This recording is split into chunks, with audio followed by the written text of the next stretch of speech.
Today's show is brought to you by Mouska Planner. You're paying for a travel agent? You may as well use the best. Contact Mouska Planner today.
Welcome to the Galactic Council.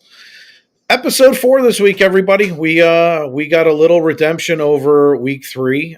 So it was nice to see that this week was a lot better. There was a lot more to talk about. We finally got some of the interaction we were looking for. So without hesitation, I'm going to bring in the council so that we can dive right into episode 4 this week. So we have a new permanent member. We're going to go ahead and introduce him first. He'll be joining the council full time now.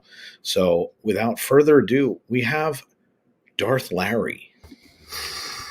What's up? Hey, Dave. How's it going? It's going. How are you? Good. Doing good. Yeah. Doing really good. Excited to be part of the council. Yeah, definitely. Yeah, man. So it'll be good. So tell everybody, quick about you and where to find you. So this way they can go find out more about Larry. Yeah, sure thing. My wife and I, we have a YouTube channel. It's called Our Castle Life. We do a lot of Disney vlogs. We do both parks. We live on the West Coast. We do Disneyland and Disney World, probably about even time, really. We actually prefer Disney World. So we actually like to go out there a lot better, nice. A lot more. So we do that. We do other theme parks as well. Anything that we like and we think is cool. We like to introduce people to new things and stuff like that. So awesome. Again, Our Castle Life on YouTube and Instagram, of course. Our Castle Life Larry and Our Castle Life Andrew is my wife. So yeah. And I love Star Wars, so I'm super excited. Well, we're excited to have you as part of the council. Yeah. And also a couple members to announce. Lisa Z, you are a new member. Welcome to the FPE family. Jill just also became a new member. So Jill, welcome as well to the FPE network family. We really appreciate having you guys on board. And let's also say hi to our partner in crime. Gene is in here floating around getting in trouble. And then we got Pete. Flying around here with Mike Wheeler and Steve. Welcome in, everybody. Patty Puddles. Welcome in, everybody. Thanks for joining us tonight for another episode. Without further ado, we're going to bring in the light side of the council. He always brings us back to the right way and tells us when we've been wrong and bad. And with that, we bring in Jedi Master DC. Welcome. Thanks for having me in, Dave, and my fellow new council member, Larry. Let's give it up for Larry. This is awesome. Welcome in, man. This is so incredible. I'm glad that I'm on this episode with you as you join us in this illustrious group of now 5. Miscreants. This is awesome. Nice. Yeah. And with that being said, I am super hyped up on my chemo meds from treatment yesterday, so I'm going to be a little more dark side Jedi tonight than maybe you're more used to me being. Okay. And as Dave Great said, Jedi. I'll be keeping folks in line, so that's kind of making me more of a dominatrix tonight. So I'm going to really enjoy that. All right. I'll keep you in line. So let's go ahead and bring in our 4th member. We are short one council member tonight. Marc will not be joining us. So without further ado, we're going to bring in Sith Lord Krewitup, everybody. And there he is. Nice. Hey, crew. Crew. All right. I think we're going to just communicators off. Right. Yeah, something's up. I don't know. He's probably just being quiet. But we're just going to go ahead and jump right in because we got a little bit of some retribution from last week. And it really it seemed to me like we had a longer episode. There was more into it. We had great flashback, and it really kind of brought past to present. I thought they actually did a pretty good job. There was a little bit of some lazy story writing, which we'll get into along the way. But I think all in all, the show itself was actually pretty good. I was pretty happy with it. Overall thoughts of the show. Yeah. Let's start with DC. Keep it Disney. And, tell us what you thought about the overall episode, and then we're going to dive in right from pretty much what happens because it starts before the credits. Overall, Archie, I think now we are at current day full throttle Boba Fett and Book of Boba Fett, and we're going to be seeing the here and now as far as what he's going to be doing. I thought it was a great turnaround from last week. I felt it was very positive in that it's now addressing who he is going forward, and also it's strengthening and developing his relationship with Fennec. And it's also explaining a little more of the backstory about that. And I think that now more than ever, either she's going to be the queen to his kingship or she's going to be a turncoat. I don't think there's any other way that we can really look at it. So that's the overall arching things that I pulled away from this episode, that we are definitely now in full-on modern Boba Fett. I don't think we're going to have too much more backstory because, as Fennec said, you're fully healed. Yes, and I think now that we're out of the bantha tank, except for injury, I agree with that. Darth Larry, what do you see? And I'm just going to pop this up for cool. Crew, did you get that on a recent trip? I actually know the answer, Joel. He actually did not get it when he was here. He and I have matching helmets. He actually bought me one. Nice. Yeah, we have matching helmets. He actually has that Darth Vader and the Mando. So, but anyway, moving on. Larry. Well, I know that me and Larry, we have the matching Mandos. Yeah. So all three of you guys have Mando helmets. Yep. Dave, of course. Team, I'm going to have to get a Mando helmet. And what we'll do for Mando, do it. When it comes back to the council, we'll all wear one. The Mando helmet is tight. It's tight. I have a big head, so it'll go well. Yeah. So basically what you said is I have a gigantic pie-shaped head. I got it. Cool. So anyway, Larry, take it away. What did you think overall episode? What did you think about how this is starkly different from last week? Yeah, again, this episode I think is a big step forward from last week. I do like the progression of his character. We were kind of able to see, and then now we're going to see him like kind of step up and implement kind of some new things. But again, the Boba Fett of old, we're going to have a little bit more of a hard nose, I think, because he's gonna have to step up to these Pikes or whoever's kind of this other syndicate that's coming in. So I think it's good. I think it was interesting to see kind of that in some of that flashback where he finds Fennec and some of that back and forth conversation between him and Fennec. And like I said, I'm still kind of unsure because she said she values her freedom. So she's, that independence, I guess, that she has that she just, maybe not want to do like a partnership thing. She's like, I don't know. So I think there could be some twists and turns coming up still.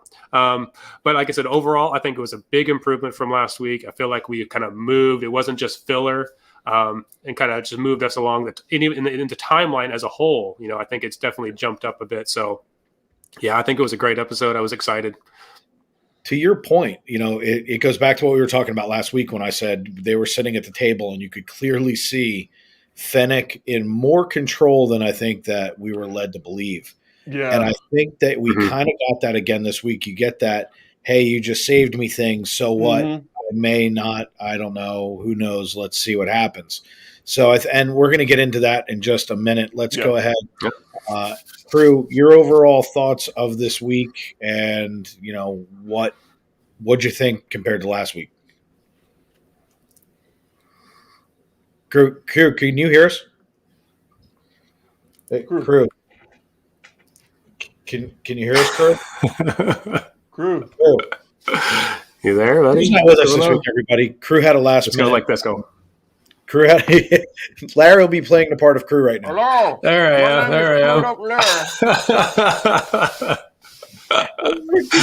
was fantastic.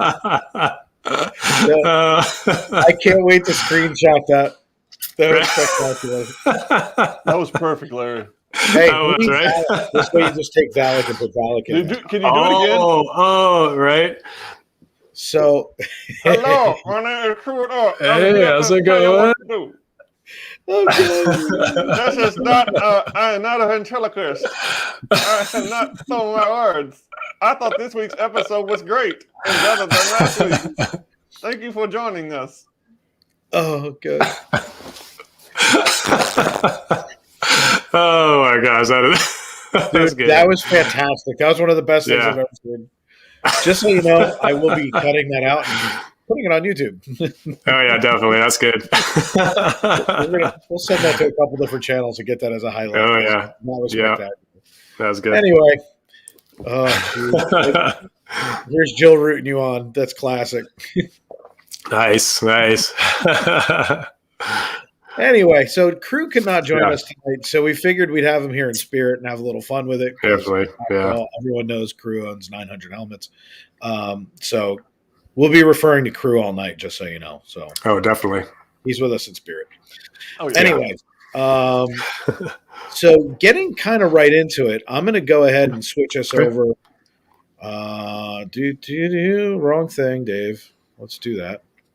So we get that opening scene. He finds Fennec out in the desert, grabs her, brings her in. They go, ironically, to the one thing we learned about last week, which about the bionic people. So we get to see a little bit more of this side. What did you guys pick up from? Let's kind of start right along with. He finds her in the desert. He picks her up. He thinks enough. He's changed enough. He's affected enough. What is it that made him so different that he's now picking Fennec up? He knows who she is and decides I'm going to save this life. So let's start with Larry. What did you see in the opening scenes going into we'll call it the OR? Right.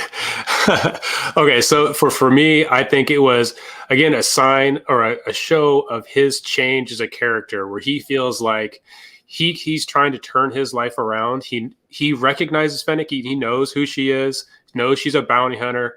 And I think he's feeling like, also he's probably looking for some connection at some point. He was with the Tusken Raiders. He bonded with them, lost them, at least temporarily. We don't really know what's going on with that. But I think he sees this person, realizes that maybe he can help her change her life the way he's tried to change his life. And maybe he's looking for some connection, because we don't know, the timeline's not real specific, but he could have been out there wandering. We assumed he's been out there wandering Tatooine alone because he doesn't have anybody. So he's looking for some connection. He's looking to, instill some of his character, some of his new beliefs, and maybe try and help this person and look for a connection here. Are you saying he's vulnerable? I think he is a little bit. I think it was a big hit for him when he bonded with the Tusken Raiders, and then now they are no longer, with him right now. So I think he is a little bit vulnerable. Yeah, he's looking for some support and some connection, I think. It's an open nerve for him. There's no doubt, because we'll get there in a second, but there's a scene coming up that we're going to discuss where you can clearly see he's not happy. So I think you're onto something with that. We'll catch up to that in a second. But DC, he finds her in the desert. Your take on the whole thing? Go right up into the OR and then start to go into the OR, and then what we'll do is we'll go back and forth a little bit. Sure. Well, what it was for me is he was literally treating her with the same amount of respect that the Tuskens treated him, and I think he felt. I think we're beginning to see his morality. and he felt it was his moral obligation to take care of this person who is wounded in the same way that the Tuscans did to him. And I think that's exactly what it was. I think it was him learning the concept of doing unto others as you would have it be done unto yourself. You know, not to get that's a really valid point. Yeah, not to get too religious with anything. And I think he took her into the modification station with the hopes that he's going to save her life. And he walks in there with all the confidence and the swagger of the man whom he is, and that's Boba Fett.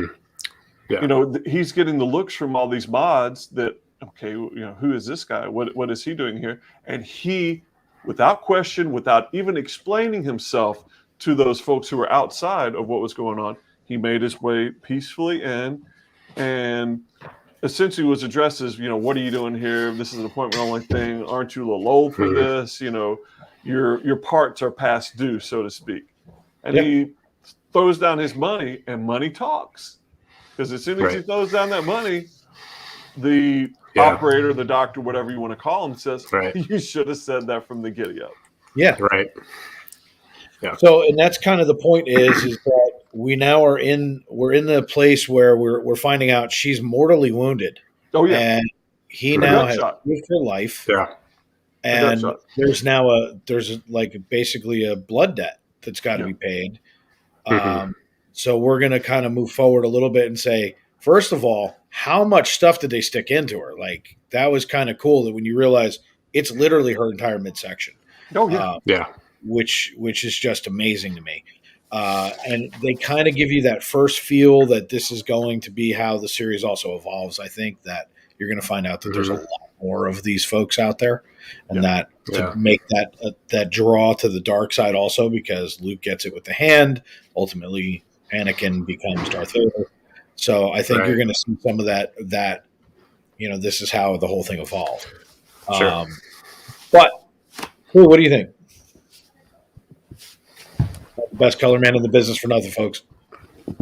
Well, I believe that when he found her in the desert, he felt it was time to do some good. So he said, let's go to this modification place. And he took her there and said, let's fix her.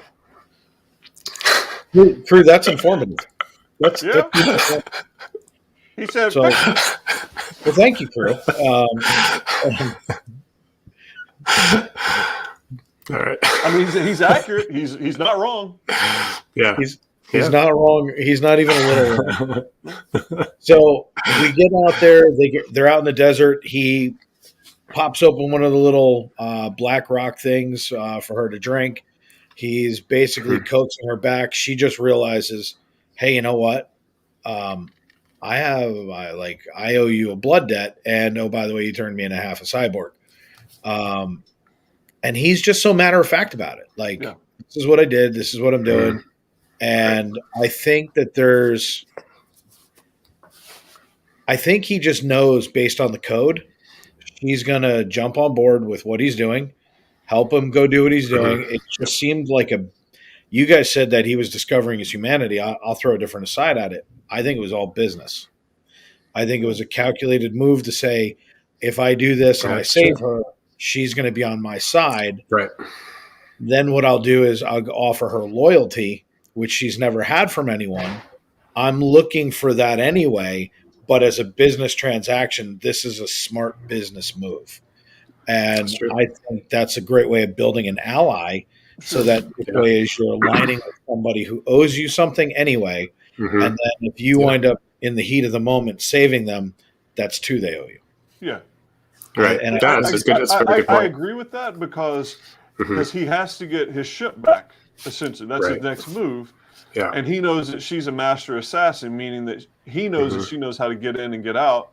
But while I agree with that, it was a business transaction, nothing that we've been really shown up until this point has shown him to be really that savvy of a businessman. If anything, she's been the savvy business person. So I would tend to agree with you. The only side to it, though, is it's kind of that Sun Tzu, the enemy of my enemy is my friend. Yeah. And so because she's an assassin and he's a bounty hunter, what's she say to him? The first thing she says is, Boba Fett's dead. Yeah. He goes, I was for a while. Yeah. And then what's he do? He embraces it and says, that guy's dead, you know? And so if there may be a reckoning that he's had where he's like, I am moving past this and I am going towards that side of it. And if that's the case, this would be a good step forward to say, I can align with someone that I understand their value set. I know how I can use them, and I'm going to need this in order to go to the next phase. Yeah. Just a thought. Yeah. Oh, he's got to get his Joey?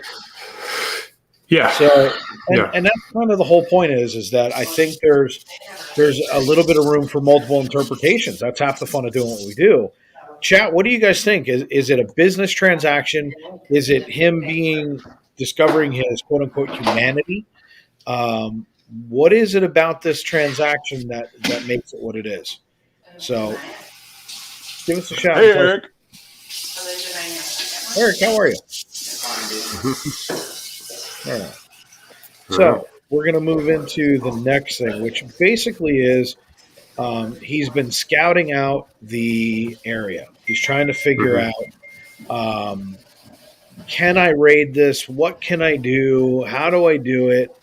And we get this part where he comes up and he's checking it out. So I'm going to go back and pause over that.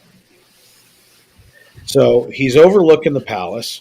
He lines up and he's looking through the scope and he's picking out, and there's 7, 8, 10. He's like, wow. He's like, I can't do this. So he knows what he wants to do. He knows what his goal is. His goal is to get in, get his ship. But at the same time, now he's got Fennec. Now he's got that asset. Right. Okay. Yeah. So the next thing that happens is, what do? They show you that computer generates. She gets the drone to go through. Her scanner was awesome. That was cool. I love seeing new Star Wars tech. I mean, let's hone in on that for a second. Go right ahead. That was my wow moment, because she just sends tiny little thing, goes in, and it completely maps it out, the interior of Jabba's palace. And for the first time, we get to kind of see the layout of his palace in a way. And I thought that was really neat also.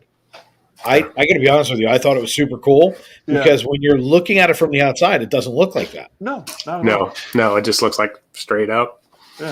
Yeah. So that's the first time that we get to see that style, and you get the sense of how good is she? She's pretty good. Like she's sending in the she saved his skin this episode without a doubt. Yeah, big time. So they plan it out. They decide we're going to go in, and what's he do? They immediately show that he listens to her plan. Oh, yeah.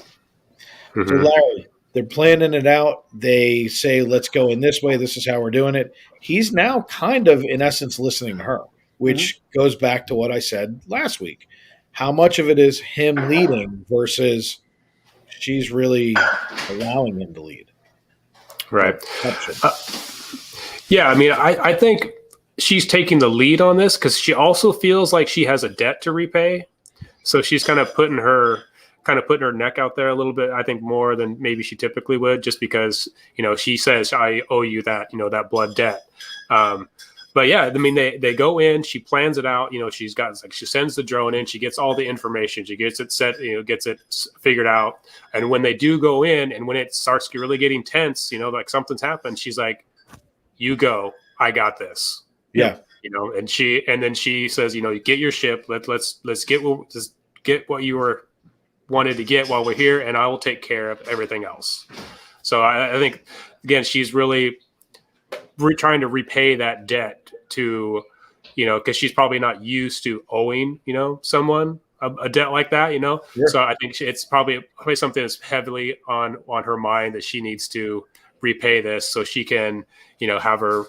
Her freedom, her independence, whatever she said, and when they were talking about it earlier. But I thought it also shows how much of a she is good. I mean, she saved his bacon on this on that raid, and you just see her just go through those guards like they're not there. It was a cool to see. It was a good episode. I was going to say that was one of the things that I think.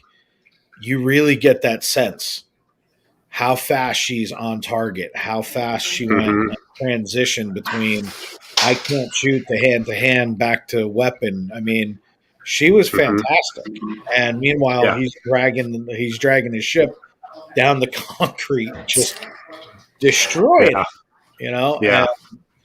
And so basically, where we get to at that point is we really get to see her skills.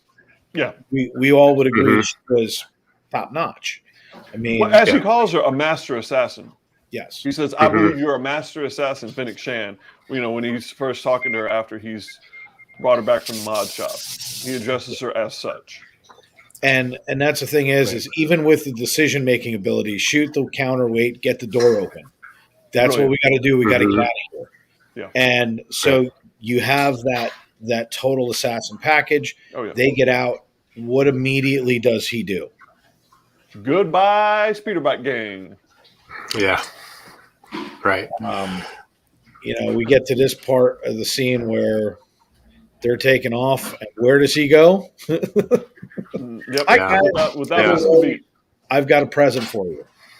So tell me, did you guys see the look on his face when he's shooting towards the end? I think I missed out on that. Yeah, I mean, I definitely watched, but I don't know if there was anything really that stuck out to me. There's a part where he let me see if I've got the picture. Crew, do you remember? Crew, what did you think of that scene? I don't have a picture for that. It was cool.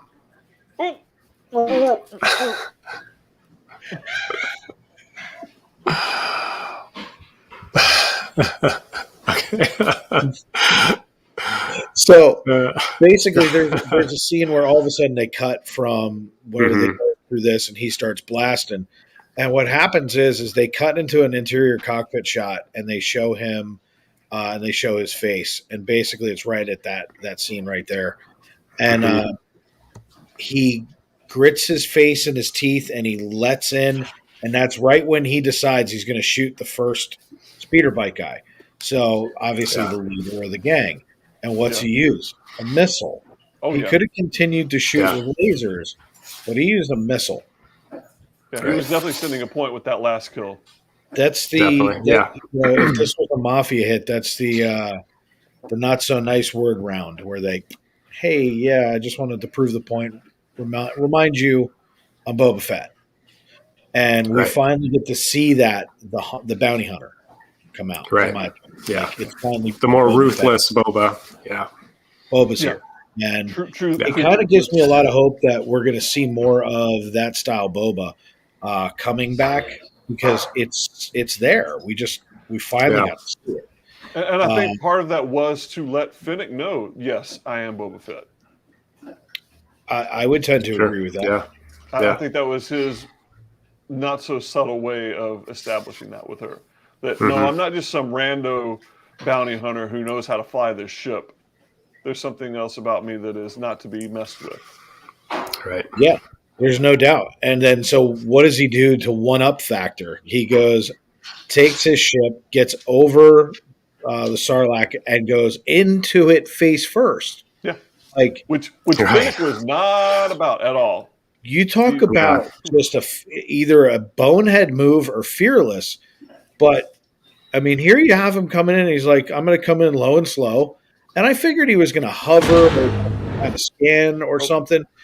But you literally wind up with he's back where we started. Right. You know, and to me, that was kind of like a, wow, we've come full circle kind of moment. You know, when we see him pulling up to it, I'm like, first of all, it's cool that Jabba's floating palace is there. But we're back to the sarlacc pit. Right. See, and I think he's looking for his armor, if I remember it correctly. He's like scanning, looking like for his armor because he doesn't realize where his armor is at this point. Yeah. But I mean, just to back up a little bit, when the fire spray, I guess we're calling it now, you know, when it takes off, to me that's just such an iconic ship in the Star Wars universe. I mean, you don't see any other, you know, ships like this, and it just the sound of it taking off, the sound of it, you know, shooting at the the Nikto gang. I mean, it was like giving me goosebumps almost. It's like, that is the kind of stuff that, makes a series, makes an episode for me, just to kind of to remind you. It took me right back to Attack of the Clones. Exactly. It's just, I was like, this is awesome. Yeah. It's just one of those amazing scenes, that whole transition, that whole scene right there. It was great. I loved it. I was like, oh my gosh, this is amazing. Hearing the guns fire. And I was like, are we going to get a seismic charge? Are we going to get a seismic charge? Oh, and then I was watching it, and it was like, oh my gosh, they've got it. That button's got to be a seismic charge, and it was amazing to see. Right, there was too much lead of her looking at the button. You're like, oh, you know what that is. Yeah. Well, the funny part about it is, if you notice, it's the only sound I left in. Right? Yeah, it's a good one. If you watch how when I put it in, I left the sonic charge in. Yeah. Because out of all the noise that I left in there, I wanted to get the sonic charge. I was like, if you notice, it's dead silent. Mm-hmm. The one noise I left in was there. It is. Yes. Because it's that moment we all love.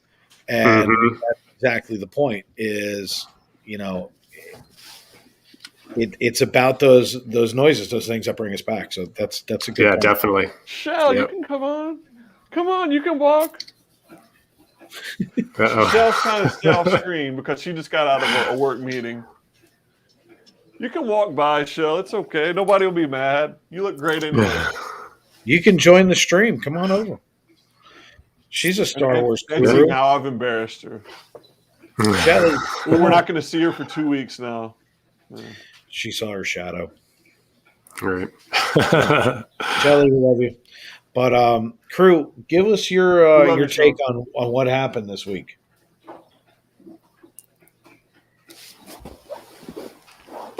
Well, he got his spaceship back, and he decided that I'm going to go kill them guys.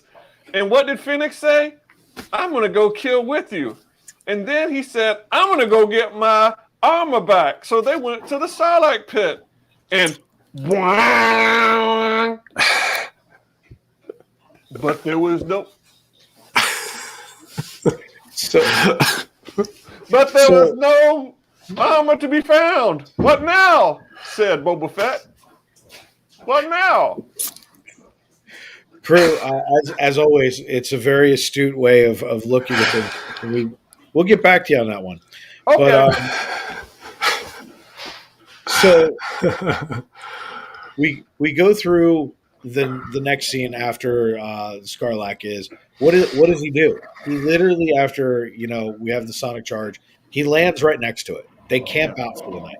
They're now talking about joining up, finally making that alliance. Are you serious? Are you going to open a house? Yes, but I need good people. Do you have lots of money? Yes, I have tons of money. That's not an issue. All of these things come out now, and we're sitting there, and we're looking at what now? We're looking at the alliance building. So, what do you guys see? We're going to foreshadow a little bit because most of what happened throughout the next part of this is that alliance building, that team building of Fennec. So it's really us foreshadowing what we already know, what we're going to see. We're in that Mandalorian time frame right now because he just found Fennec. Yeah. We're floating in some very unique time, and we're over halfway through the series.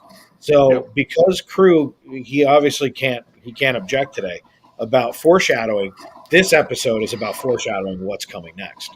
So I think so. What do you guys think? We've gotten rid of the past. The Bantha tank is gone. Why is the Bantha tank gone? Because he's officially healed, right? So we're not going to go backwards in time anymore. That was our portal, if you will. We went backwards every time he went into the Bantha tank, and that's how he did it. But he doesn't need it anymore. He's healed. So we're moving forward. Right. Where do we go from here? Let's start with DC. Where are we going? Get heavy. Go into it. Do it. Nail it. Get it. Get Crew. I'm wearing this shirt for a reason, Dave. And we could not have been given any deeper foreshadowing. But when Fennec and Mando are Fennec and Boba are sitting there, and she's like, "What are you going to do?" And he's like, I think I know some people. And then you hear the Right. So I think we're going to have Mando brought in with as many of his version of the Mandalorian, the Night Watch, and I think we're going to get the Night Watch version of the Mandos as well as the Night Owl version of the Mandalorians. I think that's going to be the core, and they're going to shore up around Boba Fett. That's my thought, and that's what I really want to see. And I think that us as fans, I think that's what we're going to be delivered. And like I said, they essentially all but played all of the Mandalorian theme when they were having that discussion. Right. I mean, yeah, it could have been spelled out more clearly for us. What do you think, Larry? Yeah, I definitely think, they bring in that cue the music, right at that time where they're like, I've got credits, I go out there, I'm going to, get myself an army or give myself, some people. And not to forget, he does offer Black Chrysanthemum a job. We kind of skipped over that. So he's got Black Chrysanthemum with him already. I did skip over that. I was going to the bar scene. But that was a test that it kind of he kind of says to the Twi'lek owner of the canteen, it like, well, he kind of failed that one. Right.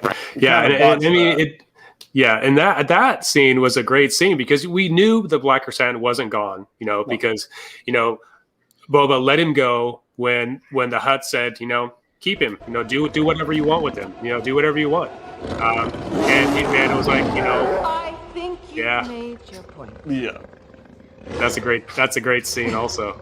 And he still rips his arm off. We finally get to see a Wookiee rip his arm off. Yeah. Doesn't kill him, just rips his arm off. Right. Well, I like the fact that she's trying to manipulate him, and he goes, you know what? It's not worth the money to me. I'd rather just rip his arm off. Yeah. And what do you see here? He goes, nah, I'm good. Yes. And the level of disgust on her face. Yeah. It's good. Oh, so good. And he pays her. Boom. Yeah. Now, he's like, here you go. Worth every penny. Here's the look. Yep. He's like, no, not going to happen today, buddy. Yeah. I'm not that civilized. That's good. The difference is, what does it also tell you? Because that's Mando. I just did it too. That's Boba Fett's. That's his bar.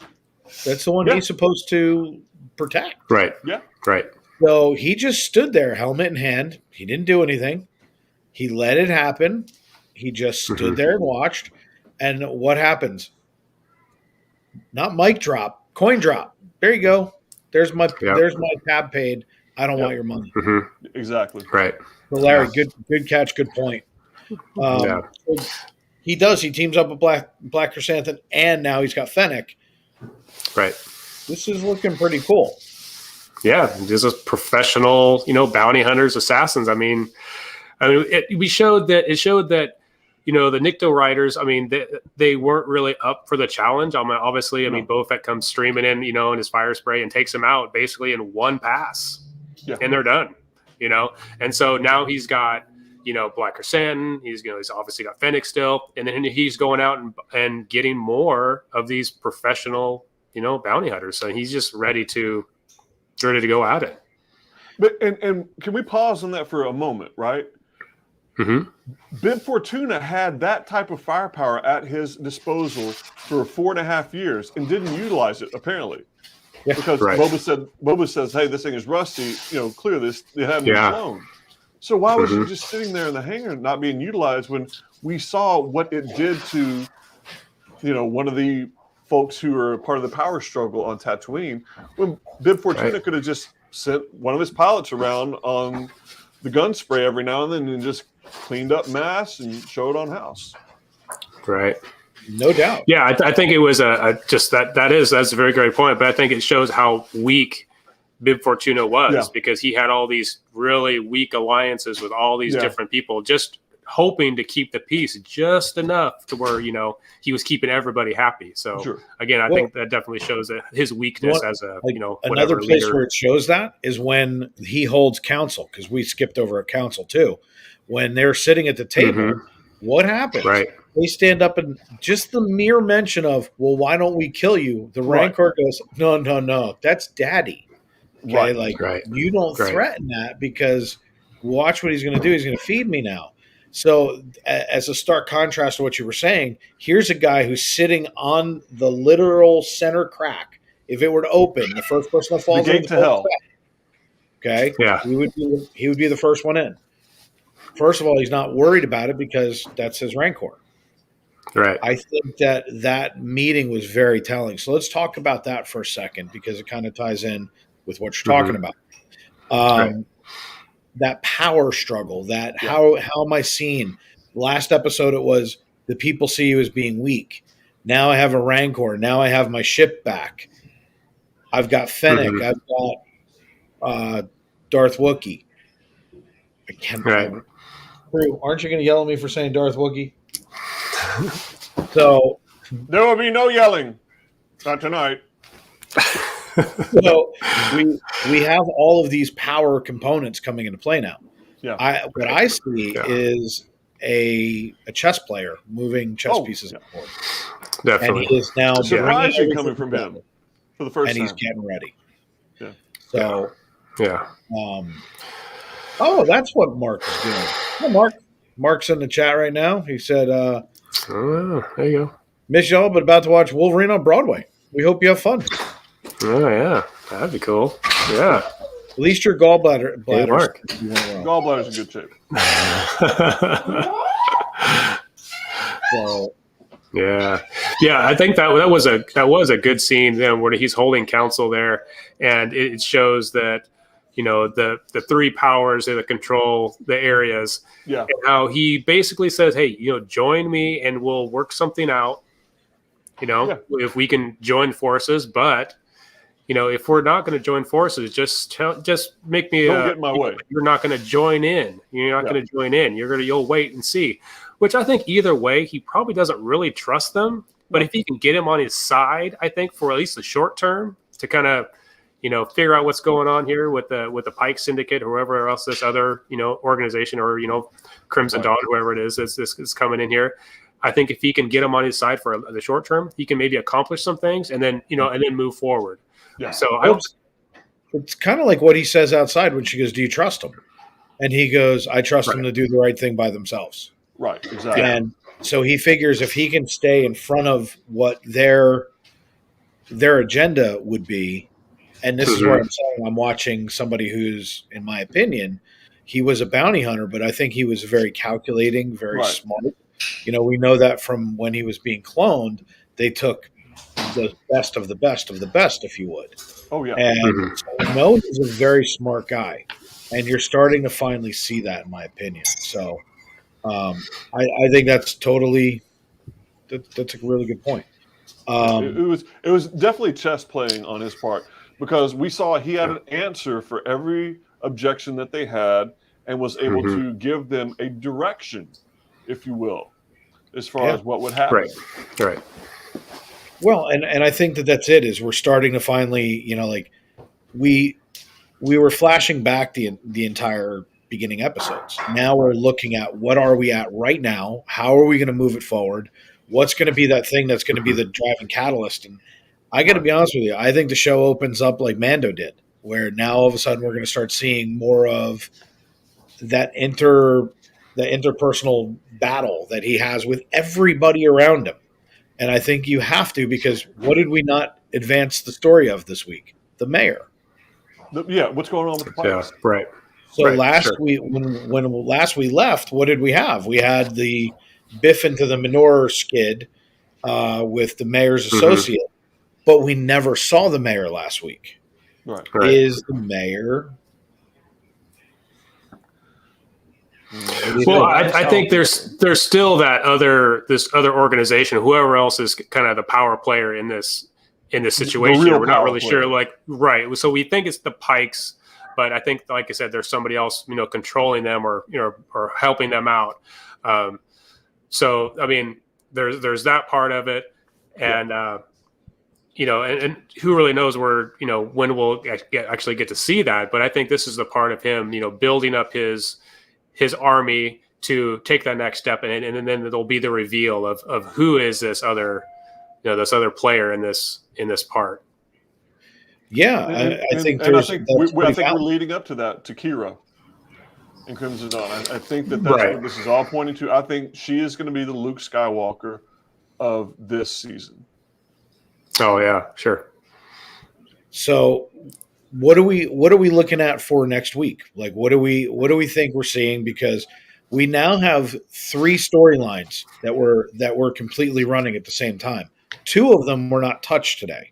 We went backwards for the animated parts or the AI parts that they're putting on, but that was the kids that are now on his team.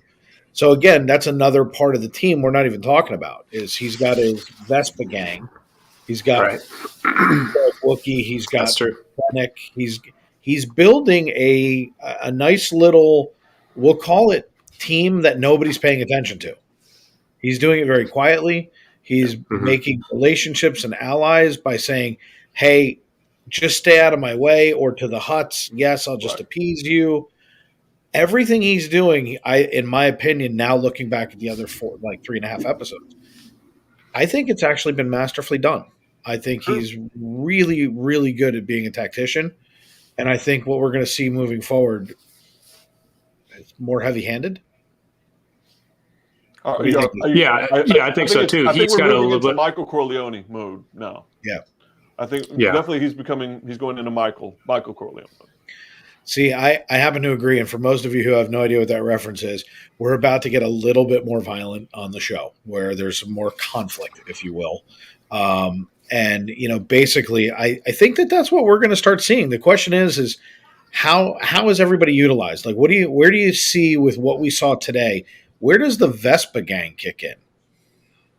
I don't know. Yeah. I mean, they were very absent this episode, so nobody know what they're doing or where they're at this point. Captured so much screen time, right, Larry? Mm-hmm. Yeah.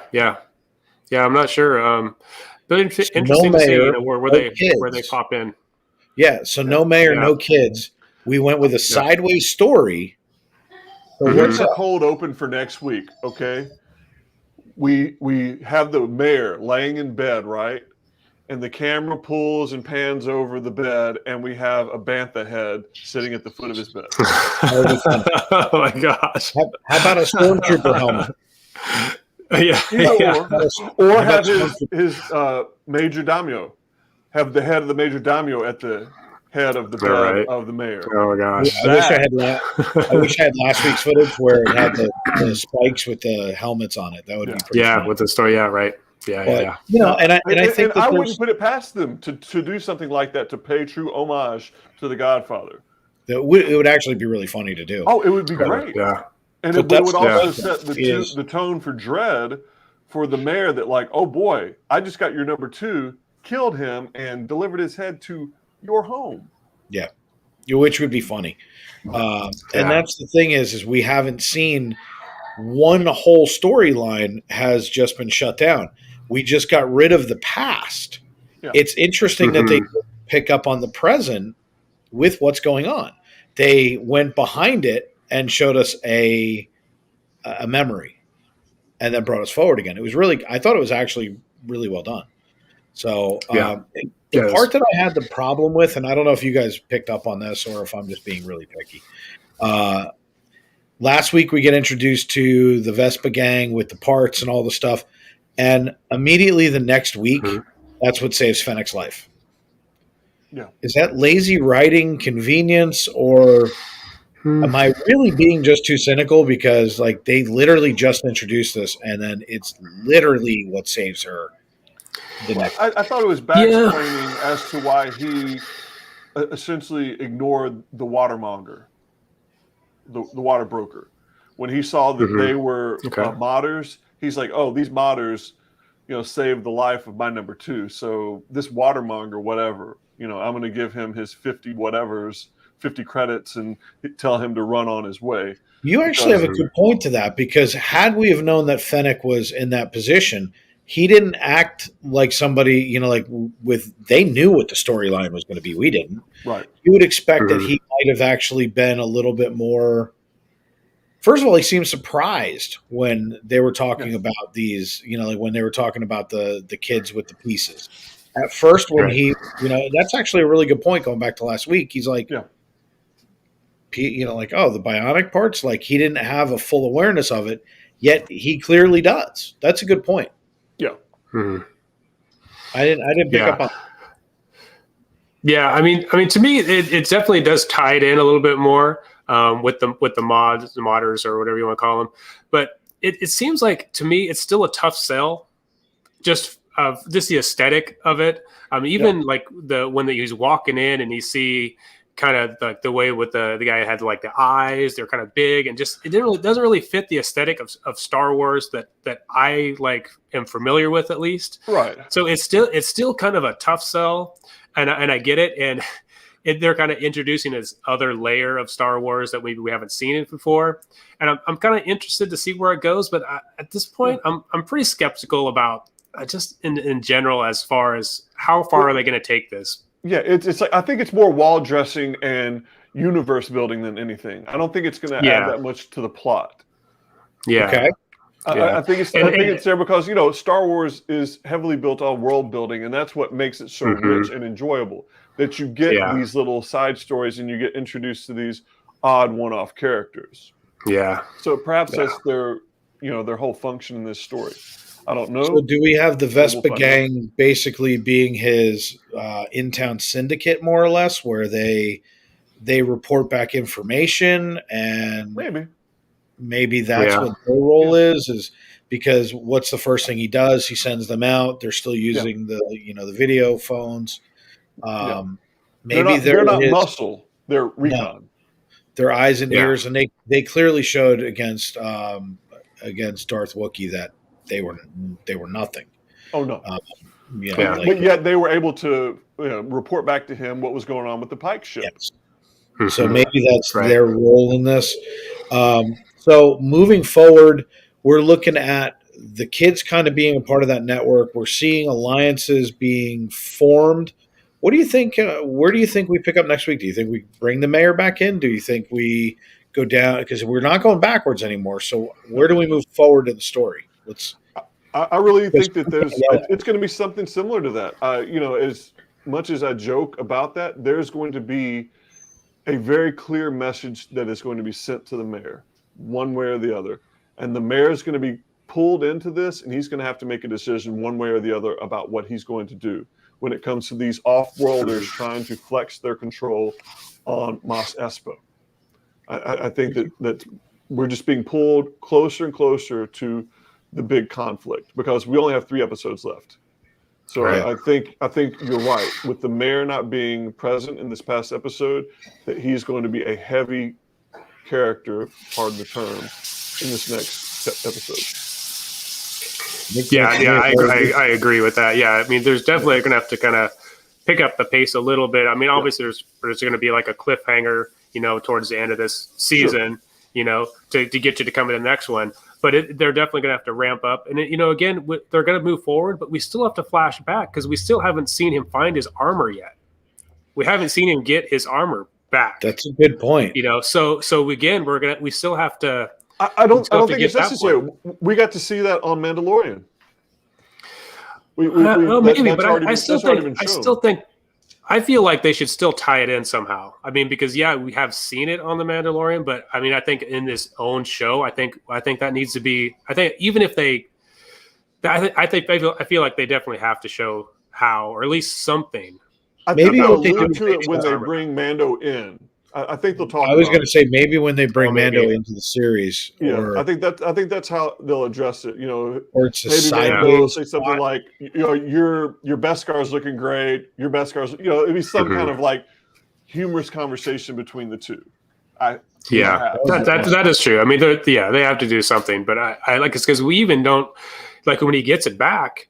It's obviously been in the sarlacc, so it's been, it's all beat up, and now it's re-armored, so it's all looking, so I think it'd be cool to see him. Yeah, I think it'd be cool to see some of that too. Like he's, it's that was the old Boba Fett. Now it's the new Boba Fett. That's like, I think it's part of his, it's going to show his transition as a character moving forward. That was the old Boba Fett. I'm new.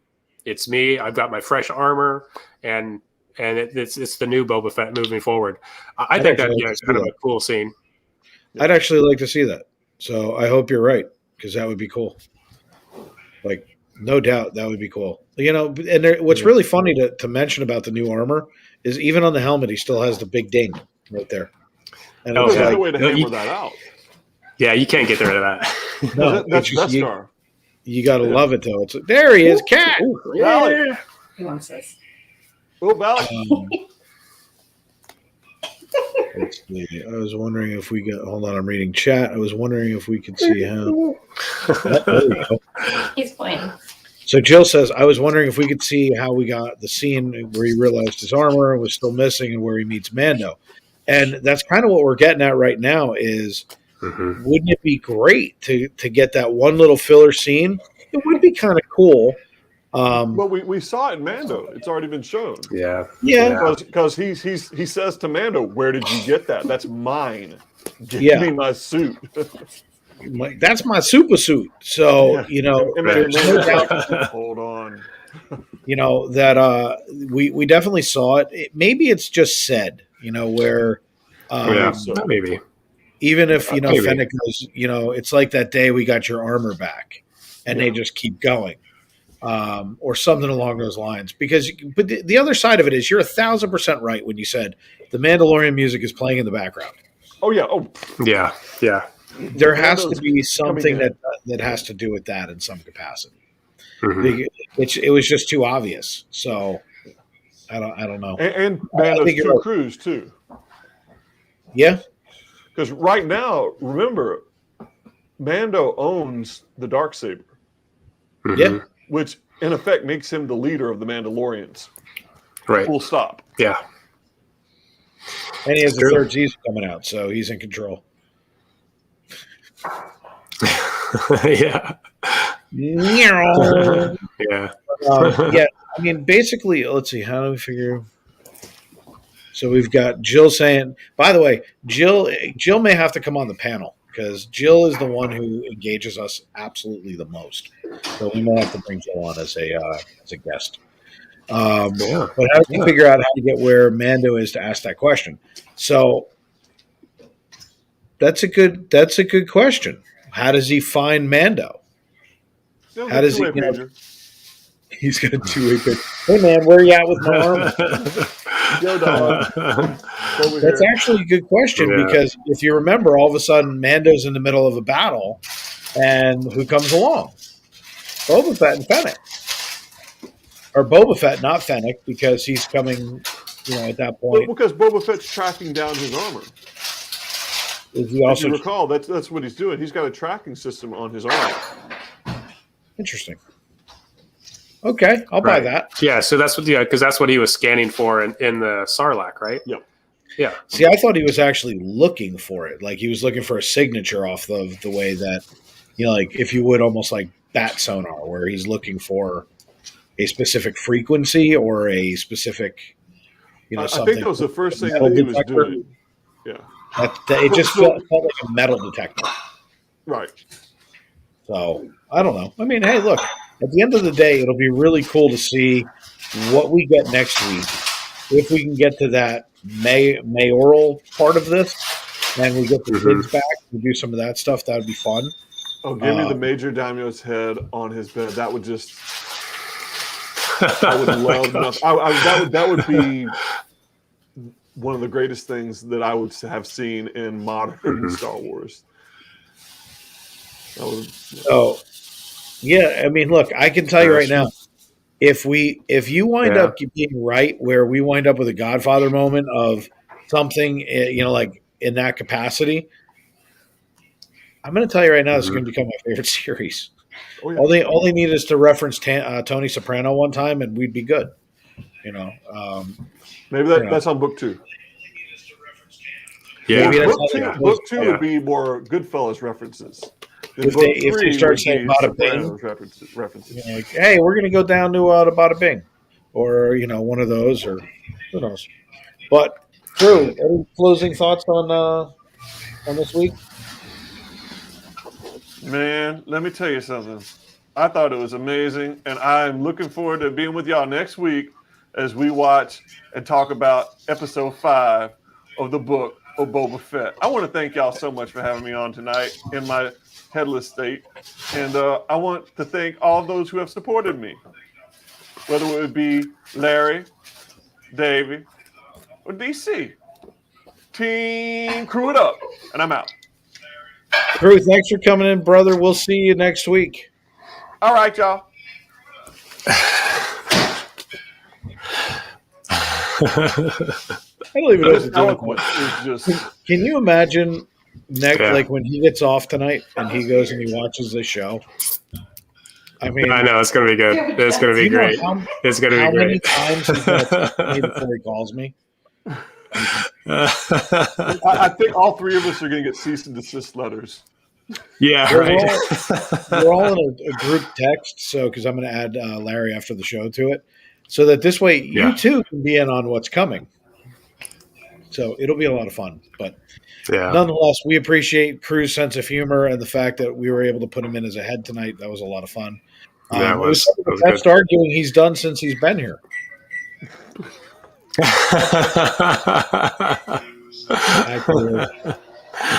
Hi, Crew. But so anyway, guys, obviously next week we're going to get back into it. We should have at least 4, if not all 5 of us. That would be kind of cool. And then, basically give me your wrap-up thoughts for going into week 5. How do you think we're going to close out the series? Let's kind of start. We've got 3 episodes left. I know you guys are saying a particular thing that we all agree on, but take us all the way through. What do we see next week? How are we getting ready to close out the series? DC. I see next week the mayor is going to be brought in, and he's going to have his come to Jesus moment as far as where he sides going forward.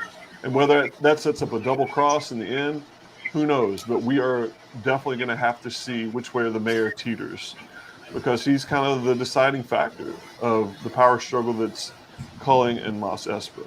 So I think we're going to see that really come to a head next week. I think we're going to see further team building for Team Boba, and that's going to lead us into episode 6, where I think episode 6 is the big showdown. To be honest, I think that's going to happen toward the second half of episode 6. I agree. And then episode 7 is going to be the resolution from that, with some type of twist happening about a third of the way through. That's going to set up, book 2 of Boba Fett. That's what I think. If I were going to just spitball and give how I would build out the rest of this book of Boba Fett, that's how I see it going. And that's how I'd like to see it going. But I'm not one of the writers on the show. But hey, you asked for my opinion, I give it to you. There you go, Larry. What you got? Yeah, so I think this is he's building his team together here to take on whatever comes at him next. It's going to be the Pikes, because I think he's going to figure out. I think when he moves towards the Pikes, that they were probably more responsible for the Tusken Raiders, their demise, than the Nikto gang. I think they were just they. I think it was a curveball that they threw at him. They thought that it was a Nikto gang, but I don't think it really was. They might not even have done it at all. I think it was definitely somebody else. So I think he definitely addresses that. He's building his team. He takes the next step, and we'll see. Like I said, you haven't seen the mayor at all, so I think it's definitely going to make a comeback and kind of see who this other organization is, and then he's going to step to that and handle his business, with his new team. And then as far as the next season, or the next, what we're looking at maybe for book 2, I think the Hutts have got to come back, right? Because they bowed out. They're like, hey, we're going to go back to our planet, and you can do whatever you want. Tatooine's just sand. We don't want it. But I think that's where it's going to be. That's the twist that's possibly going to come back here, is that the Hutts have to come back into it at some point, and they'll try to take back Tatooine, because it was Jabba's planet, and I don't think they're just going to let it go. I think what we're about to discover is that Tatooine is the galaxy's home for spice. I think that there's a hidden spice, whatever, on that planet that hasn't been revealed yet. And I think that's what we're also being led up to. It might good point end up to being another epic storyline as to the battles on Tatooine. So I think that might be something interesting going forward. Where you have all these major I like the sound of that. I do like the sound of that. Yeah, that'd be good. And I mean, Jill even says, "Do we think we'll see season 1 end with Boba securing his place on the planet? And season 2, he has a deal. He has to deal with the Hutts, and that's kind of exactly what what you're talking about with." But I'm going to throw out. You know me. I like to throw out obscure ideas and see what you guys think. But the mayor said I think it was the second episode. Be careful that you may be getting used. And we were talking about how Boba was still a bounty hunter and he could be easily manipulated, in the politics. So I'm going to throw this out to you like this. What if the mayor had the Pikes kill the Tuskens and frame the speeder bike dude so that this way he would go and kill them and wipe them out for him? Oh, yeah. That's classic gangster move right there. That's a way to have your enemy kill your enemy's enemies and wipe everybody out. Now nobody's left because both sides got wiped out. What did they wind up saving?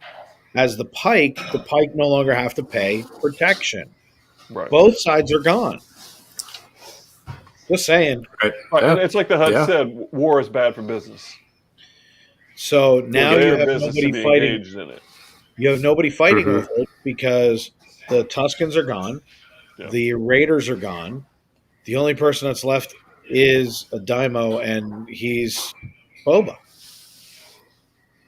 And you have the Hutts, and everybody's business-like. I'm just saying, I look at it from an obscure standpoint that maybe that's just another way of looking at it. I think he's more business savvy. I think there's more business going on than what we're actually seeing, and I think that's why it's as dry as it is. Yeah. It's classic mafia. Classic mafia, classic gangster. Yeah. Yeah. So, guys, what do you think? Do you think we covered this one, or do you think there's something that we left on the table? I feel great. Yeah. And plus, I think Crew just added a whole watch out for Cat unseen level of story this week. Let me tell you something. Crew has already seen the picture and has liked it. So nice. he already knows he was on the show tonight. Can't wait for him to get off because it will be really funny. But yeah, I think he made some really good points this week. Better than last week. Anyway. I think so. Yeah. His points were inarguable too. Yeah. Oh, look at Kitty Love. Look, everybody. Yeah. It is Valak, right, Larry? Yeah, that's correct. Yeah, Valak. Yeah. So we're going to go ahead and we're down 2 people, so we're going to run a little short tonight. Why? Because we didn't have 2 other opinions tonight, so it went a little faster. Sure. We still covered as much ground as normal. We got through everything. I think we really did a good job on this one because there was a lot more to look at. It was a fun episode. And Dave, you did an amazing job tonight, by the way. I just want to let you know that. Yeah. Thank you. Yeah. Seriously, because you guys are always great. You were working short staff, and you made this thing happen. Really. Oh, come on. We had Crew to thank for that. So. No, okay. I mean, look, there he is. Crew, thanks, buddy, man. We totally appreciate it. So, but at the end of the day, guys, that's what it's all about. It's not just about me. It's about you guys doing what we come to do, which is talk Star Wars. Have some fun. Let the cat jump on our head. And oh my gosh. Other than that, I mean, it's just about us coming together, having some fun, talking some Star Wars, and going over Book of Boba Fett. So, I appreciate you guys so much for doing this. It takes time. And Larry, I'm so glad that you're part of the council now. Thank you. Thank you. I mean, awesome. I looked forward to it for the past few weeks, and then now that I'm on it full time, I look forward to it. Definitely, it's a lot of fun. It's good to have some California representation. And a quick note, that's right. Disneyland is actually me and Michelle's favorite. I really like it. I do. It is. It's definitely something about being at Disneyland that is like, it just feels, I don't know what it is. It's like I don't know. It's just like it calms me down almost. It's very strange. I don't know. And I really enjoy my time there, but I definitely love Disney World too. I mean, it's totally different, but yeah, we love Larry, both. I got to be honest. The first time that I went to Disneyland, Michelle and me, we went there for our 9th anniversary a couple of months ago, and when we were on the promenade walking up into Disneyland, I literally was brought to tears just by being in that moment and being so close to Walt's whole dream. It was it was overwhelming emotionally for me. Yeah. Like I have to be so frank and honest about it, because that was the most powerful Disney moment I've had, outside of watching movies and things like that. But as far as going to a park goes, it was just, I was absolutely floored. I'm not laughing at you. I'm laughing at the fact that cat is literally destroying his head right now. I know. At the same time, we get this, which is Valak is going to get his own show coming soon to FP Network Extra. It'll be the Valak show. All right. Yeah. Valak and Asriel destroy Larry's head. Yes. Oh my gosh. But okay. Now, guys, look, we appreciate you guys doing this week after week. And with that, we're going to call the council closed again tonight and look forward to next week. Yeah. And Larry, tell everybody where to find you. Yeah, so Andrea, my wife, and I, we have a YouTube channel. It's Our Castle Life. Disney vlogs mostly. We do live streams, of course, when we're in the parks. We do both sides, Disneyland, Disney World, Universal. Also, we do a lot of other a lot of other conventions and shows and stuff that we like to do. We're hoping to get a little bit more diverse with our content, bring us some different things. We do unboxings for Disney stuff. We do a lot of YouTube box swaps too. So with other YouTube channels and creators, we do box swaps and stuff. That's a lot of fun. You get to put a little, mail off something and you get something in the mail, from somebody else. It's a lot of fun. So we enjoy that. So, and then we're also on Instagram, of course, Our Castle Life Larry and Our Castle Life Andrea. And yeah, that's just what we do. Awesome. We love it. It's definitely a hobby for us, and we enjoy being at the parks and just meeting new people, trying new food, drink a few drinks probably too. So there you go. Yeah, we really enjoy it. Well, that is absolutely awesome. Everybody find Darth Larry at Our Castle Life. Yeah. And we thank you for being in tonight. We hope that you have a tremendous week until we speak next week on the council, which I'll talk to you tomorrow anyway. But sure, yeah. We'll see you for the next round of Boba Fett. Thanks for doing it, Larry. Thanks, Andy. Yeah, thanks, DC. I'll see you. Thanks, bye, Dave. Bye-bye. Yeah. DC, tell them where to find you.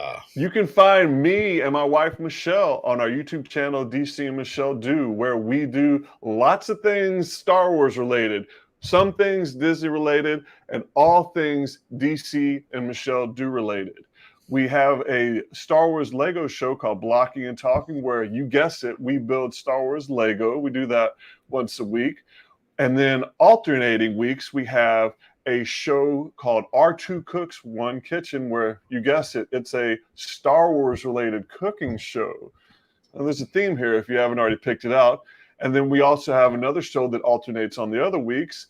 It's called Game Time, the fourth quarter, where we basically show some casual gaming, where we play some classics and we play some new games. And it's all about just hanging out and, showing some fun in that particular area. And it's all about the DC Michelle Do, because that's what we're basically about. Because a lot of folks can do the same type of content, but there's only two folks in this whole YouTube verse that are just like me and my wife, Michelle. You can come check us out on our YouTube channel, DC and Michelle Do, and also on Instagram at DC and Michelle Do. Your catchphrase on the way out is? Do or do not. There is no try. Thanks, brother. Thanks, Dave. Hey, man. Feel better. Have a great night. Thanks, man. We'll see you next week. You too. Bye.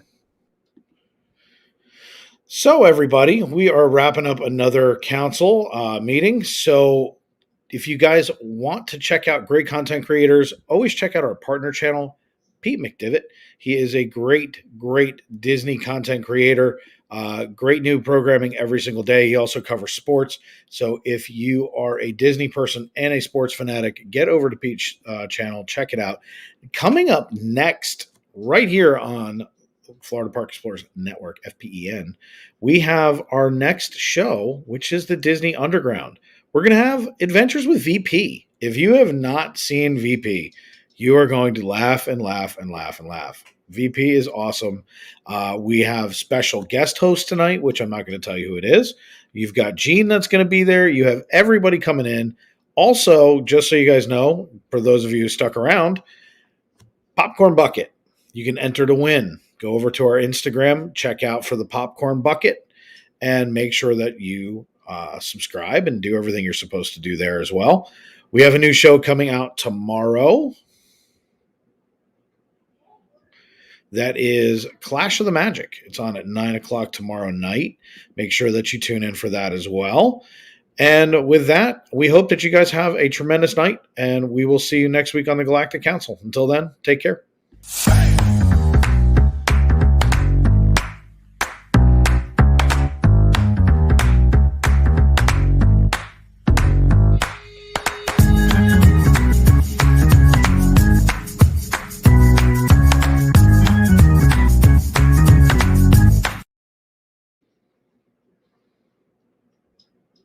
We are the Florida Park Explorers. We explore the parks 5 to 6 days a week with great live streams and vlogs. We cover everything from rides and food to magic and fun and fireworks. So come join us on our adventures as we take you through the Disney parks and more.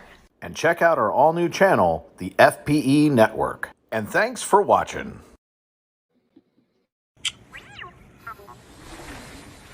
Thank you.